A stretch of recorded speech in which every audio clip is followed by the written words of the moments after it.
She is one of our sort of founding members of the Oxford Energy Network. From the start, she's been a driving force with help and advice of the Oxford Energy Network. And we're incredibly grateful for that, because the number of times she's been asked to speak or advise or comment is just countless, and how she finds the time every time to say, yes, I'll do it, it's just remarkable. So a big thank you, Juliet. No problem, Phil. To be honest, you always offer me nice lunches, so I can't resist that. See, and today you can't even have that, so thank you for agreeing to a virtual meeting as well. And the other thing that, of course, is wonderful, we do keep trying to encourage women to join the sciences and energy in particular. And in these events, it often comes out what we need is role models. And better role model could we have than Juliet? And also sort of a nice proof where you get with an Oxford physics degree. The directors of Oxford Energy have been physicists. Christopher Allen Smith was one, Nick Eyre was a physicist. So there's something about Oxford physics that sets you up for, well, I suppose, addressing the really, really big questions in the world. And one of them is the road to zero. What do we need to get right, Juliet? Yeah. We're keen to hear it. Thank you. Phil, thank you so much for that. And as ever, it's a pleasure to be speaking to you and to the audience today. I think one of the reasons why I always do come and accept my invites when I get invited to come and talk at Oxford is, one, I think the diversity of the work that you guys are doing is really important. Two, as I was talking earlier, I think academia has a massive role in solving this problem and making sure that we give people some information so they can make good decisions. And as we're just talking about now, I don't think that's just in the UK, but that's across the world. Academia plays that role and is so important. So I'm very happy to sort of come and talk to you and everybody else on Oxford Energy. And then coming to the question that you guys have asked me to answer, I think the title is The Road to Net Zero, What We Need to Get Right. So yes, slightly big question. The presentation will give you some thoughts on that. There are many things we need to get right, obviously. I'm not going to go into all the detail, but I'm going to try and keep it relatively high level in terms of what I think there are some of the key drivers that we need to have in place to help us move forward and make some good decisions. So I'm going to share a presentation. I hope that's okay with everybody. I actually think sometimes it's easier to see a presentation when you're on Teams or Zoom, so that you don't need to see me trying to sort of figure out how the technology works as we go along. So if that's okay, I'm going to share now, Phil. That's fine. Yep. Thanks, Anne. That's brilliant. Okay, so let's make sure I've got the right one. Lovely. Okay, so I just need to pull back that one. So so the presentation that I've got, I'm just going to put it all on the right screen, otherwise I'm looking in the wrong direction. So the road to net zero, what we need to get right. First of all, if I just give a little bit of background, Phil very kindly introduced me. I'm the founder and CEO of Good Energy, and I think just to give you a little background on myself, I was an Oxford physicist. I did in my third year atmospheric physics, which is where I got interested in climate change. I then went on and actually did a master's in economics, and surprisingly enough, I would say that economics share quite a lot of things, mainly mathematics, which is very similar, but with a view that actually knowing the science and then knowing the economics were a core part of how do we solve climate change. And Good Energy was really, I'd spent some time in the European Commission at that point. I spent a bit of time in academia. And I felt that one of the pieces that was missing in the puzzle of trying to answer some of the questions was the consumer. And how did you engage consumer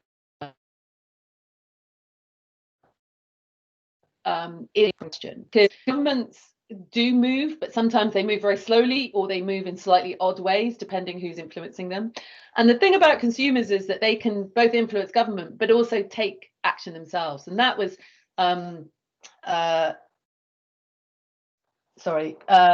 Can people hear me? Because it's just telling me I've got poor quality Wi-Fi, so apologies. You were just for a moment or two fading in and out, but you're okay now. Okay, great.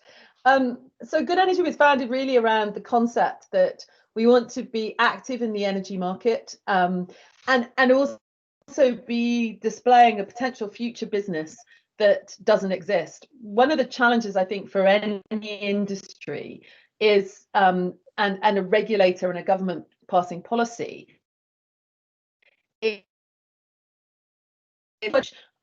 towards something for a business that doesn't yet exist, then it's very difficult to get that right. You're second guessing yourself constantly. And I think part of our reason for just existing in 1999 was that at that point, 2% of our electricity in the UK was generated from renewables.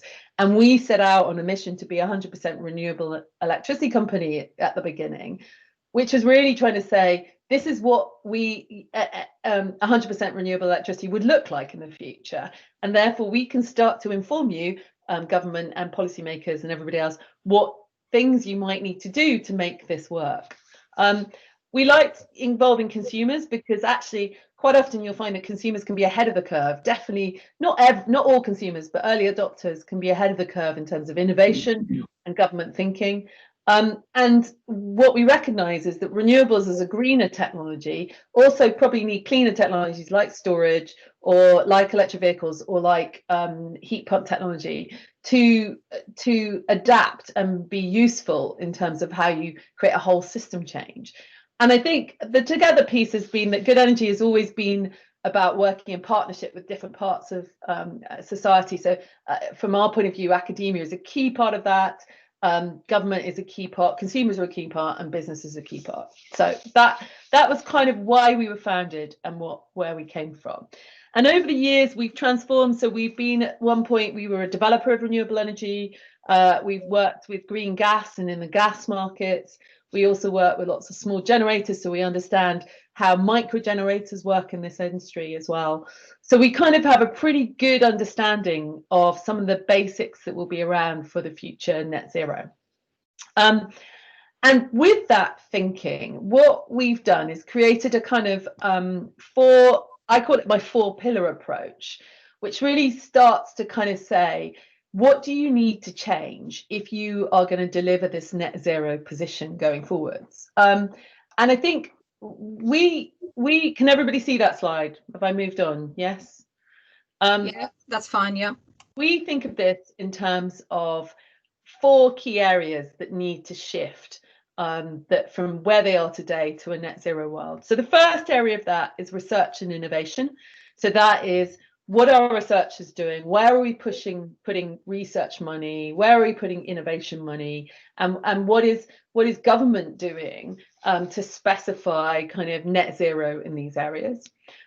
Infrastructure. So if you look at, I see infrastructure as 3 key pieces of infrastructure. One is the electricity networks, one is the gas networks, and one is the road networks. And those are the 3 networks we need to consider because they were all built under a high carbon world. So how do they adapt and how do they become fit for purpose under a zero carbon world? The next one is regulation. So I think just in the electricity market alone, we have 11,000 pages of regulation. So that regulation is very specific. It's quite impenetrable. And what tends to happen is when you have a lot of regulation in the market, innovation becomes very hard because it's very difficult to bring in new innovative products because you tend to break regulation then. And that's what we tend to find is that navigating the regulation that is in place already is really tough. And then if you then look at the marketplaces that regulation dictates to, you have marketplaces that were created for a world where you had a lot of coal, to be honest, and a lot of gas, which is essentially energy is generated by something that has a fuel. So it has an ongoing input cost going forwards. Now in net zero, we expect to have technologies that have no marginal cost, that have no fuel costs. So the regulation that was put in place to deal with a marketplace where there was a marginal cost will essentially be defunct in this new world. They won't provide the right indicators and the right sort of demand side response, whether it's demand side, whether it's small battery, whether it's across the board. You will not be getting investment signals coming out of this marketplace because it doesn't work in this new world. And then finally, consumer. And I always feel that consumers being forgotten in the energy marketplace. When I first came into the energy market 20 years ago, people would talk about consumers as meters. They would never think about consumers. And for us, what was really interesting is really early on, we started working with people who were generating their own power. So immediately we leapt over their meter and were behind their meter and working with them behind the meter. And I think this is something that's become a growing interest across the marketplace. But the consumer and what the consumer does in their home in the future, what appliances they're going to use, how they're going to heat their home, how they're going to transport themselves, and how they're going to control the heating in their home and the energy efficiency levels in their home is going to be so powerful. And right now we have a government that distrusts this part of the marketplace, doesn't believe that consumers can be part of the solution and still want to go for some of the very big solutions. So there's a kind of real need to make sure, first of all, the consumer is looked after and protected with regulation that means that it can't be undermined. But secondly, involving it in this marketplace to a much higher level than it's ever been involved before. And that is our 4-pillar approach. What I'm going to do is I'll take you through some stats or some insight into each of these pillars, and then kind of what we think we need to do going forwards to try and move us forward from where we are today to where I'm suggesting we could go to in a net zero world. And obviously these are not perfect answers, but they are my thoughts about how we answer some of these questions. So the next slide, I'm sure people kind of know this, but the UK spends it's got a target, I think, of 2.7% of GDP going forwards. But right now it's about 1.7 its GDP on R&D. And if you look at where it goes, 4.5 billion of that goes into pharmaceuticals, 3.8 billion into automobiles, 1.7 billion into aerospace. And in the energy sector, just 0.2 billion. And my view is that if we're really going to move forward in this area, you're going to have to up that spend in energy, because we're going to have a lot of breakthroughs. There are some big gaps in the 2050 assumptions, whether they be hydrogen, carbon capture storage, or demand side response, or behavioral experience of consumers working with technology. All of those areas we need to do a lot of innovation and testing and learning on, and we're going to have to spend more money in that than we spent, particularly in automotive and aerospace, where actually going forward they become, particularly in a COVID world, we've seen how bigger impact having a very mobile workforce and a very mobile kind of population has had in things like pandemics. So for me, if you look, I think the figures that my guys pulled out was we spend more R&D on food and beverages than the whole of the energy sector. And yet the biggest challenge we have in society is this question about how do we solve the zero carbon. I mean, one of the pieces of work we just did a small piece of research with, I think it was Salford University, which looked at, for example, using vehicle to grid. So this was a piece of research where we saw how could you use the batteries in cars to support the grid networks to balance energy over time. And we did some research, and it showed that if a household was happy to plug their car into the network and have it used as a resource, the household could be paid up to 300 quid a year. Now, that's not an insignificant saving on a bill. An average consumer bill is about £1,200 a year. So you're cutting off about a quarter of the bill, 25% of the bill doing that. But the trouble is that none of the regulation allows us to do that properly at the moment. Now, there's a lot of changes coming through, but it's really hard to actually get that to work. So the technology works, the basic commercials seem to work, but the pieces I was talking about earlier, the infrastructure and the marketplaces aren't fit for purpose to allow this kind of technology to work in this marketplace. And that is why R&D being how do you take from into commercial is so important to make sure that we start to get some of these things working. And from our point of view, cost of these new techs will continue to remain high without the right levels of investment and the right levels of R&D. So I think where we've seen places like China make big commitments to driving down the price of solar, I mean, that's benefited us worldwide, but that really was upfront innovation and R&D work that was done in China to drive that down. Now, that doesn't mean we didn't do any in the UK, and I know there's a lot of solar work that's been gone on in Oxford, but really that was a focused impact of government saying this is something we need to solve. And I think this is what we need to see from government, and we need to see more leadership from government around this, is they need to be pointing this innovation and R&D budget more at this problem. As I said, the Salford University piece of research, and my question is if you look at some of the capital costs of what we are deciding to spend on, so nuclear is really technology that is a great technology in terms of reducing carbon, but at what cost? And I was talking to Christina Figueres, and her view is that nuclear is really for very rich countries. And I wonder how many very rich countries there will be post-COVID. And if we spent 22 billion on investing in R&D, would we actually have some solutions to these technologies that we don't have today? So that is my first pillar, is we need to see more innovation and research funding into this sector to make sure that we can drive down cost and we can implement new technologies in a way that we've never seen before. The next pillar I have is infrastructure, and I've touched on this already, but I mean, I think it's the biggest challenges for the UK is the gas infrastructure. So if we want to decarbonize heat, we're going to have to take carbon out of that. Now, I'm sure some people would consider, could we do it with carbon capture and storage?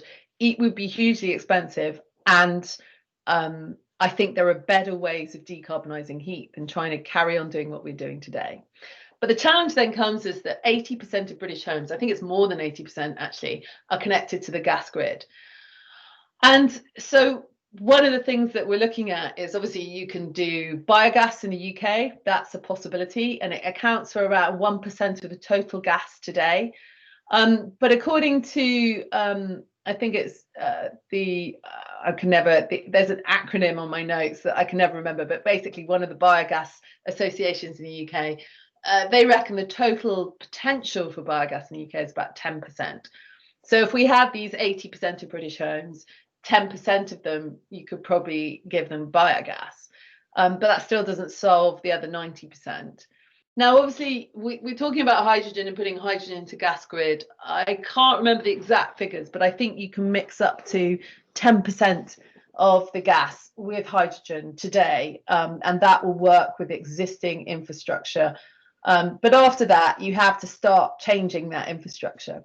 So that is really, for me, one of the biggest areas that we should be seeing, investing in innovation and research to see, okay, so can we retrofit that gas grid? How much is it going to cost? How do we drive those costs down?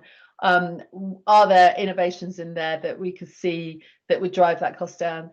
And then what do we do about the rest of this? So how much do we start to put EVs, heat pumps, into the electricity grid to balance off some of the gas grid challenges? And then the next question is, if we put the gas grid on one side, if we then look at the electrical grid, the likelihood is that we're going to be using at least probably 3 times the amount of electricity that we use today. So where is that electricity going to be generated? How are we going to use it? And where are we going to distribute it to? So is it going to come from, if it's going to come from offshore wind in the north of the UK, how do we get it to the south effectively through the existing grid? Now, the load factors, as far as I understand, on the transmission grid today is about 62%. So my question is, how do you get those load factors to be higher? Can we start looking at some of the other technologies? So I know the semiconductor research can start to improve some of those transmission capabilities. You start to look at how could you balance that load better. So where do you start to pull demand off, and where do you start to plug something like a hydrogen technology into that, so you can take hydrogen off at extreme outputs from particularly offshore wind. And how do you integrate that? And that needs a lot of work, a lot of experimentation, and a lot of modeling to really start to come up with some ideas. Now, there's a lot of people working on it, but it's going to need a lot more to really get to the answers of how do you push our gas grid and then our electricity grid to the extreme. And then finally, we've not mentioned on here, but the road infrastructure. Obviously, what we're now doing is you're not going to need to necessarily change the road infrastructure if we go down the electric vehicle route, but you are going to need to make sure that you can charge those electric vehicles. And right now, the charging networks are okay, but they're not really facilitated for mass usage. So they're working fine at the moment with the number of cars that we have on the road. And I think last month, 10% of new car sales were electric. But obviously, it's still a very small part of the overall car base. How are we going to actually integrate some of bringing on far more cars into our transport system? And you begin to get to the point. So today, if you rock up at a charging point, normally it will be free. In the future, it won't be. So if you are going on a journey and you need a certain amount of time to charge, are we going to start seeing booking systems? Are we going to see a rollout of this technology that's so massive that you'll never have to wait? Are we going to see differentiation between high cost technology, which is fast charging, and low cost technology, slow charging? There's going to be different behaviors that are driven by electrical transport. And so again, making sure that we're kind of thinking through some of those long-term challenges and not getting in our own way today to make sure that we can pave the picture for tomorrow. And I think if we just look, this is just an example of small renewable generators. So in 2002, there were about 1,000 small generators. By 2020, we had 1 million small generators putting energy in a grid network that only ever really imagined power was going to flow one way. We're now going to start putting electric vehicles on the end of that grid network. So it's going to cause this complexity that we've never seen before. And the grid networks know that, and they're already working on it. But again, because of the way we've the energy market structured, it's very difficult for somebody who might be a disruptor in this market to come and bring in a new technology and really just disrupt it. And I think this has got to be the role of kind of innovation and research, is really to come and try and see how we can push this market around and come up with new ideas about how we connect into it. So I'm then going to move on to the regulatory side of it. So most of the sort of acts, you've got two big acts, the 1989 one, which was all about liberalisation of the energy markets and privatisation. You got the Energy Act 2010, which I think was I think that was better, I think it was called. They've been through lots of different stages of kind of different personas almost of who they were. And so you had the first persona, which was the founding start of competition, but was still fairly early stage, and you still had the old pool. Then you kind of moved on to NETA, I think it was called, New Electricity Trading Arrangements, where the trading arrangements changed and you saw some cutting down in prices. And so we've had these evolutions, but each time you've seen more regulation come in. So we have the Balancing and Settlement Code, we have the CUSC, which deals with the with some of the transmission network work, and so you have all these different rules. And one of the problems that we find is that somebody might change a rule. So, for example, there's something called the Targeted Charging Review. Sounds very sounds targeted, doesn't it? Anyway, the targeted charging review was to look at the fact that you were beginning to get impacts of microgeneration on the charging of the grid, i.e. how you charge that onto consumers, and that the grid was no longer taking enough income to cover the costs that they'd agreed with the regulator. The issue is that the regulator decided that they were going to recoup these costs in a very particular way, which didn't take into account zero carbon. So you had some real oddities going through in there, in that consumers through the charging review were mainly being encouraged to use more power rather than less power through the charging review. So you had, in a sense, you had the wrong way around from that zero carbon, and you were being disincentivized to install localized generation. And that was a real sticking point for us. I mean, we spoke to the regulator on several occasions on that particular piece of regulation, and right now it's still under review. But it's lots of small changes like that we've seen that undermine this shift to zero carbon. And I guess our view is that there should be a simple rule against any regulatory change or any piece of regulation that's put in place, which said that it can't take a step back. And that it has to be future-proof for zero carbon by 2050. And if it is taking a step back, then it's not allowed to go through. And there is no way that any one company, let alone one person, could keep up with the amount of changes that come through on a regular basis. And all of them have an economic analysis, so that Ofgem can sign them off on a sort of small business case. But at the moment, none of them, as far as I am aware, have a carbon or a net zero approach. So there's no analysis on any of these changes from a net zero point of view. And we think that should be introduced across the board so that regulation cannot get in the way of net zero. And I think if you look at some of the pieces of regulation that are in place, so you've got the capacity market, which is originally in place to essentially, I mean, the Big Six negotiated that, right, sort of probably 10 years ago, really, so they could build new CCGTs. That's what they were trying to do. They couldn't build them from the point of view of getting merchant plant financing in the wholesale market. So they put the capacity market in place. The issue with the capacity market is it dampens down the price signaling coming from the wholesale market. So it reduces the amount of, so if the market is very short, for example, I think last Friday it was very short, what you would normally expect is power prices should increase to encourage people to generate during periods where there's not enough power. The issue is that with the capacity market, that's already been tied up in the capacity market, and that cost is then smeared across all time of days. So you don't see any peakiness coming through in that cost. So we've just charged a flat rate for the capacity market. We're not charged a time of day rate. So therefore, in terms of a consumer being given the right signal to maybe switch off at that time, the signals coming through the wholesale market are not strong, and they're dampened by the capacity market.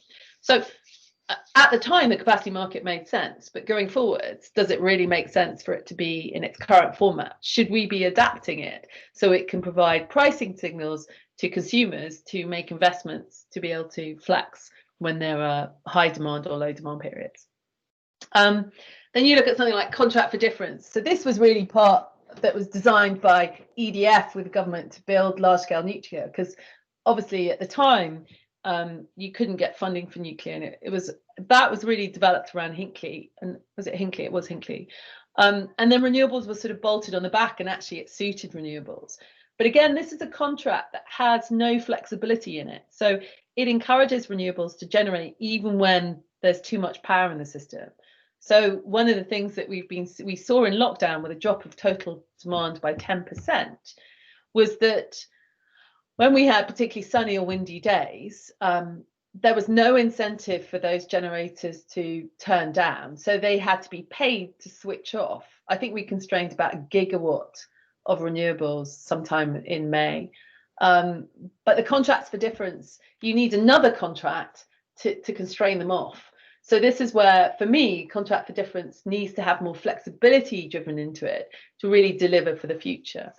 The balancing market is one of the few places where smart tech, like smart meters and everything, can actually play a piece, but it's a relatively limited market. And then embedded benefits, again, this has been where historically small generators have been rewarded for being close to point of sale. So, for example, if you've got a solar panel on your roof, you get a benefit for the fact that it doesn't have to go down any of the wires and doesn't have to be delivered to a further off point. You get a benefit for it being close, for its distance to delivery. And again, this has been cut to protect consumers who don't have renewable generation.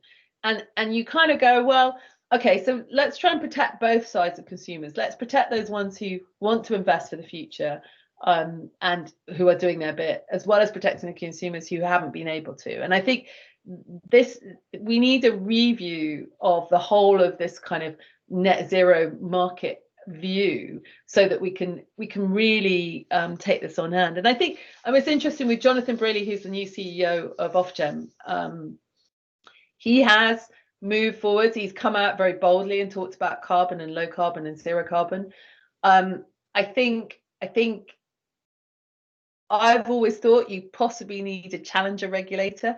So whether he needs his own another mini regulator, which would be the future net zero regulator, who would then come up with all the ideas of actually how do you regulate this future market, rather than trying to take incremental steps from the market today. And I think there are some big challenges in there that we need to really get to grips with, because the regulation needs to look completely different. And then I come to the consumer. So for me, the consumer, I think the Climate Change Committee sort of most recent report basically talked about 60% of net zero is going to be delivered through a combination of technology and behavioural change. And so for me, the consumer is really important. And obviously, we started on a journey of smart metering and in-house displays and information, which is a really good step up. But right now, I don't think consumers are really being thought about in terms of what role they can really play and how they're playing. So one of the things that we've seen over the last 5 years is the growth in product. So if you're new to a brand, you come in with a very low proposition, and your proposition is green. Now, unfortunately, there was a change in the regulation. The levy exemption certificates were removed in 2015, I think it was, which was a key part. If you read the supplier license, was a key part of guaranteeing that power from renewables, and there's a second part of that license condition, which talks about if you make any claim related to climate change, you have to prove your additionality.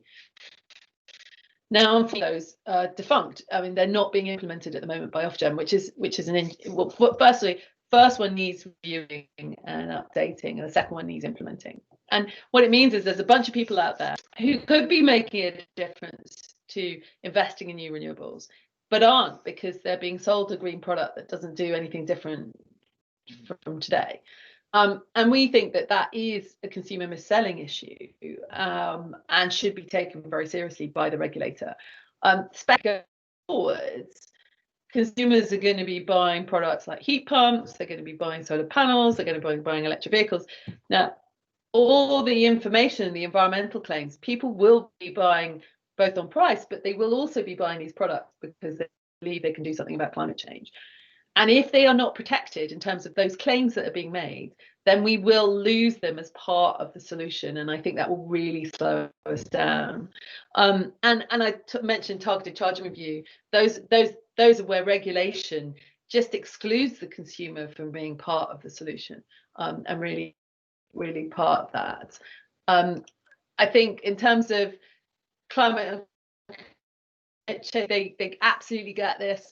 I mean, I think which is interesting. You've already done an interesting piece of research, and how a lot of energy suppliers aren't as green as consumers actually think they are. So consumers think they've done something, they've been activated, but actually the energy suppliers are not delivering on the promises that they promise consumers.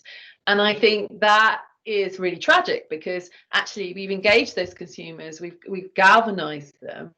Let's really make sure that they are actually delivering something, and then we don't undermine their trust going forwards. And then, just as a kind of overview and summary, I mean, I think to give ourselves a fighting chance in net zero, we have to support innovators and researchers.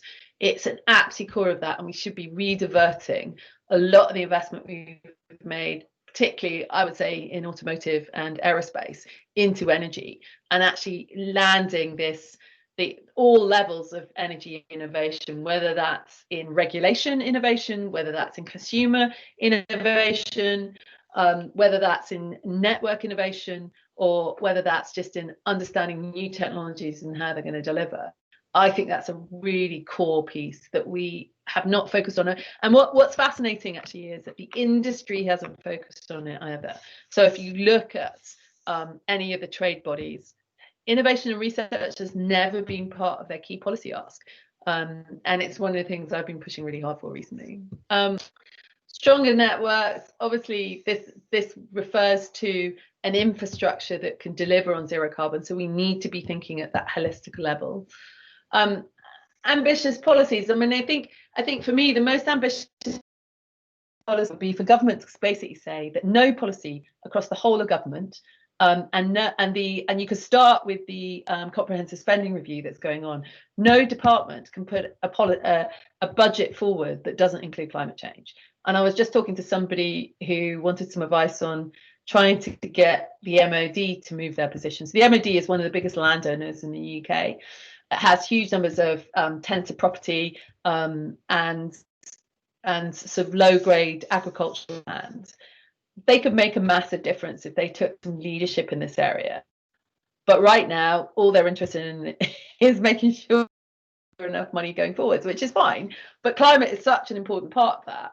And if we had a government that was really, really punchy about leading on it, the department lead on it, make it secretary.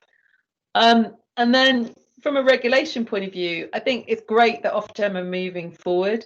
We really want to see carbon in their remit, so that they at the moment have consumer protection, but they don't have a specific remit about climate change and carbon reduction. I think they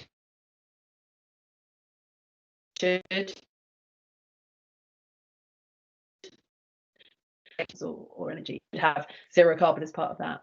And then my favourites at the end, the consumers, making sure that they are apt to do the heart of the solutions that we want to find. That's my summary of net zero, giving ourselves a fighting chance. I think if we did all of those things, yeah, I think we'd be in with a real chance. So thank you very much for listening to my thoughts. I'm very happy to answer questions now, Phil, if that's what you want me to do.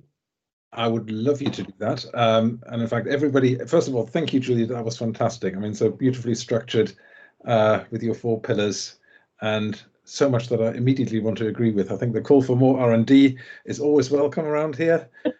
I'm sure. The need to use I was playing to the audience, listening, but I do believe it.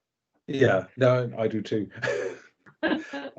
So if you have questions, just put them in the chat, and I'm very happy to then call you out. So Pete Dobson is raising his hand, so we can hear you in a second.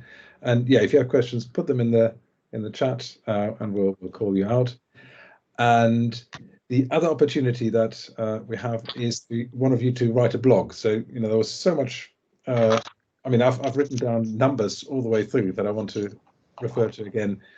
So if you want to write up about Juliet's talk, please do, and then we can post it as a blog on our website. So the hand is up from Pete Dobson. Pete, do you want to turn your camera on and your microphone, and you can ask your question? Okay, thank you. Can you hear me okay? Loud and clear. Yeah. Good. Well, thank you, Juliet. That was a very interesting and well-structured talk. I enjoyed it enormously. The one thing you haven't really mentioned is that the UK has to become self-sufficient in the means to generate and store energy.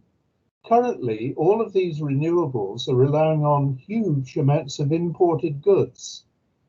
Now, I would like to see us develop an indigenous industry to make stuff to help this, and that will have the further benefit that other countries, especially in Europe, could be buying that stuff from us. Currently, we're just seeing a balance of payments go to pieces by importing everything. How do you suppose that we can do this? Is this part of the plan that you would suggest that we increase our R&D spend and start channeling money into companies that make stuff for renewable energy? Yeah, so I think that's a brilliant question, Pete. Thank you. And I did at one point, rather sadly for myself, I did run myself a mini import-export model at one point, looking at how the spend, particularly on a wind farm. So I've done it on a wind farm. I don't think I've done it on a solar farm. How the spend splits out and what the balance payments exactly looks like, what's sourced locally, what's sourced nationally, and what's sourced internationally. Interestingly, when we built our last wind farm, which is the one up in where is it, Hampole, it is, I'll remember where it is, it's in the northeast. That site was actually the towers of that site were made in just across the bridge in South Wales. And at that point, we were still manufacturing towers. The blades and the turbines were imported, but we were manufacturing towers. And I think you're exactly right. We did not set up this as an industry. I find it so sad. We have 40% of the UK's wind, of Europe's wind resource, yet we let everybody else develop the technology to exploit that wind resource. And that has been a UK innovation policy for a very time, and trying to turn the ship on that, I can tell you, is really hard. I have input to Innovate UK strategy several times on this, saying that it's just saying that you should be innovating in those areas that you're already strong in doesn't make any sense for me. If you've got amazing resources that nobody's strong in, you've got a better hands than everybody else because you're already strong in the resource. And I think natural resources are a key point that we should have innovated around. So slightly past that, but what I do think we're seeing is you've got things like OREG, which is the offshore renewable energy catapult, which is specifically looking at trying to build specialized capability in the UK, so that it may not be that we can cut all the imports, but we can at least manufacture some specialist kit here in the UK and specialist capability. I also think that the announcement by government, which was what was it, 170 million to support the offshore wind industry, that was to try and bring more of that back into the shores and create hubs into the UK, so that we are creating part of that. The other areas that we don't need to import is generally we finance things in the UK,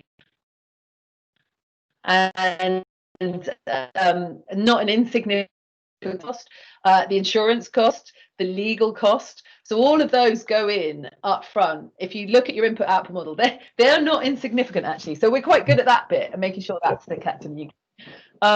But I agree. I think we should be looking at what can we do to reopen tower manufacturing is actually relatively straightforward, and we've already got the capability here in the UK. Blade is harder because it's a very specific technology, and we'd have to do a lot of investment. But you could start making all the towers here in the UK very quickly, and I think that is about willingness to support those businesses to get them up and running again, because it's a bit like sledge gets stuck on the snow.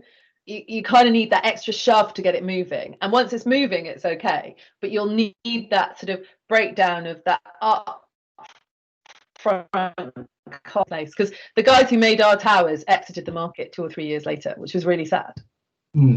Right, well, Pete will like this, and maybe the next question from Nick Jelly might also go in this direction of something we can make in the UK. Nick, do you want to ask Juliet? You're still muted. I'm unmuted, yes. Juliet, thanks very much. Great talk. I was just thinking about how much storage is needed. And the capacity market didn't actually encourage storage, I think. It encouraged gas plants. But storage now is coming down a lot, and new wind farms are considering either generating hydrogen to use as a store, or new solar are using lithium batteries. What role do you feel that storage is going to take? I think storage is going to be really important, and I think for me the importance around storage is the disaggregated capability of storage. So I think we're going to see storage coming in from various different roles. So you're going to have the big technologies like hydrogen. I think it's going to be important. You're going to have to figure out what the point of generation of hydrogen is, and then what do you do with the fuel when you produce it. So if you've got excess offshore wind that's in the north of the country, you don't want to transport that wind power all the way down to the south and then make hydrogen. You kind of want to make hydrogen closer to the point, because otherwise you've got to reinforce your transmission network to get that power out of the north down to the south. So you want to think of it in a holistic way. But I think hydrogen is going to be an important part, so we're going to have to experiment and understand and map how that should work properly. Lithium is really good for point of use, and I think we're going to see that as a technology continue to decrease, but I'm hoping we'll see some innovation in that kind of storage electrical, where we start to use different materials and start to think through what the future of battery can be. I also think we're going to see, obviously, electric vehicles themselves are going to be able to provide plug-in storage. So how do you activate 20 million cars that have all got storage in them, and you begin to start to get a balance between demand side response and storage. So if you come home at night and you plug in and there's an excess of power on the network, you'll be charging, or if there's not enough power on the network, they'll switch off your charging because they know you've still got enough time to charge up your car to a particular level. So I think there's gonna that is at a small scale very possible. It's how do you build that up to make sure that you can then bid that into a marketplace and for a market to be confident that's going to be there. And then obviously you've got the demand side response. So one of the things that I think will offer huge flexibility is particularly electric heat. So electric heat is going to be a large proportion of electrical demand by 2050. It's going to be very flexible. So obviously, if you've got well-insulated homes, you've got a heat storage already in your home, you'll be able to switch on and off electrical heating very quickly and to small amounts for not insignificant periods of time. So you'll be able to use that as short-term storage capability for an electrical network that's dealing with particular issues at that point. What you need to do is add all of them all up together to come up with an overall solution, and different technologies will solve different problems along the way. Thanks very much. Yeah. Thank you. Yeah, in fact, you mentioned vehicle to grid, and you had some very impressive savings from vehicle to grid. And Marion had a question about what's holding up the regulation. Marion, do you want to ask Julia directly? Oh, hello, Juliet. Thank you very much. That was fantastic. I actually work for a law firm, so I was really interested in what were the regulatory hurdles to rolling out the vehicle to grid. So my recollection was at the time is that we couldn't aggregate them all together at a scale that you would be able to bid it in to get the contract. So if you could put electric charging points in a public car park and have 200 or 300 cars in one place that you were bidding in, you were of a size that you could do that. But accessing those income streams at the size of a domestic house was just not possible. Does that make sense, Marianne? It does, thank you.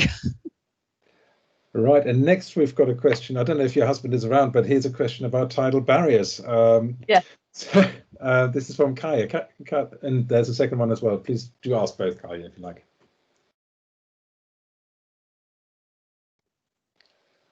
Are you there? Oh, yeah. Yes, I'm sorry. Yes, I was muted. Hi, Kyla. Yes. So it's Kayla. Sorry.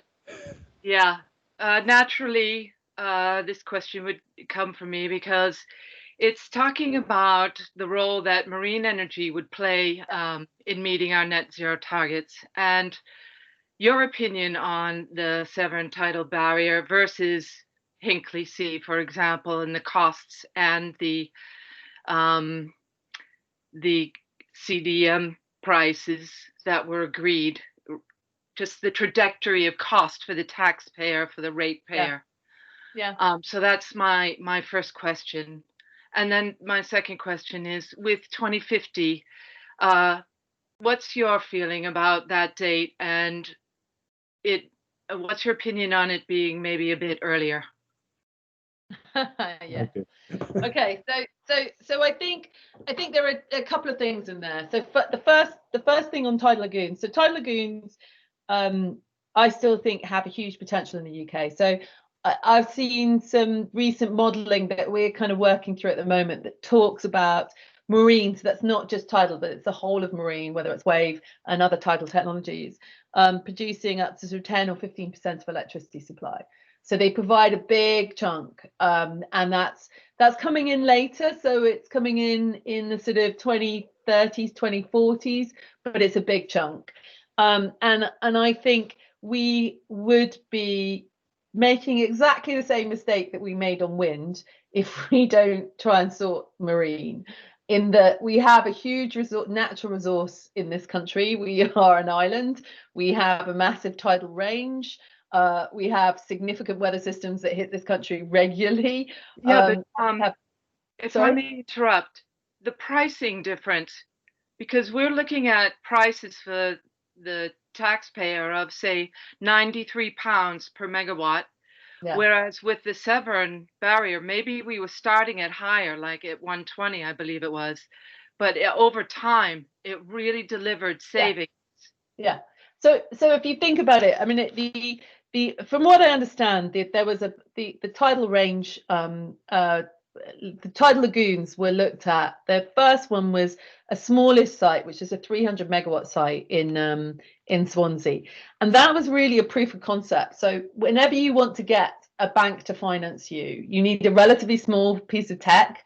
I know 300 megawatts doesn't feel small, but it was small comparison to the other ones. And you need to kind of prove it on that small scale before they'll agree that they can drop their interest rates and fund the future ones. Now, the next one, as far as I was concerned, there were two more that were planned that were 2 gigawatts in size. And what you do is, I'm sure you know, that any physicist will know, is you've got a volume versus area issue going on. And basically, as soon as you start to increase the volume that you're going to be encapsulated, the costs drop massively, because you only need an area, which is the area of the wall. And so you can see immediately that the costs of those second ones are going to come down significantly. And that was the point, is that I understand that those second ones were in the order of £60 per megawatt hour, which would kind of knock the softs on most of the other technologies right now. So that's why I think government has to, it would be irresponsible if it did not try and sort out what it was doing on marine and keep putting it on the shelf and saying we're not doing it. You're muted.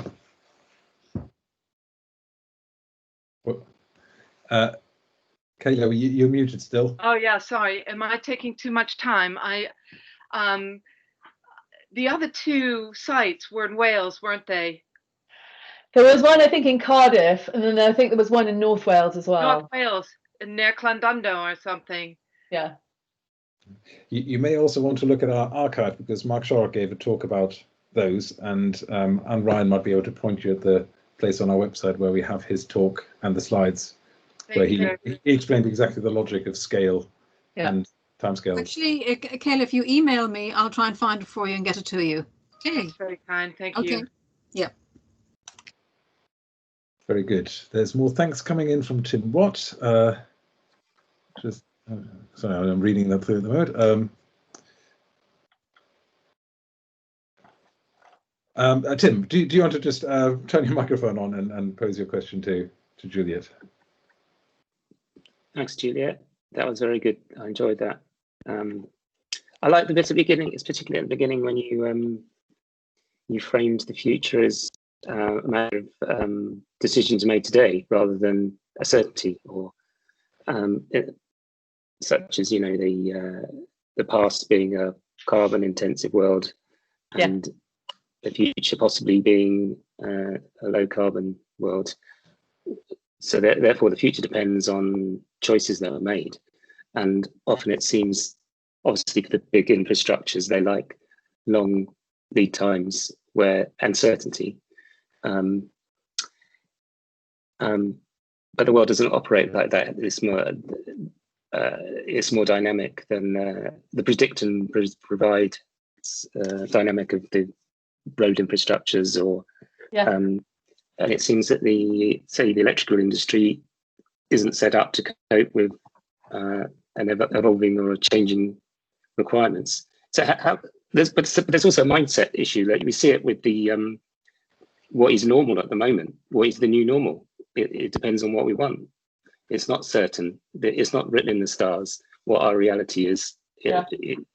And people who say there is only one normal are trying to control what is perceived as normal. So, well, what I'm trying to get to the point is that how can we open people's eyes? And I'm thinking about engineers here, to think that what they do, what their choices matter, and how can we persuade people to feel more power or engaged or empowered to ask for the future we want.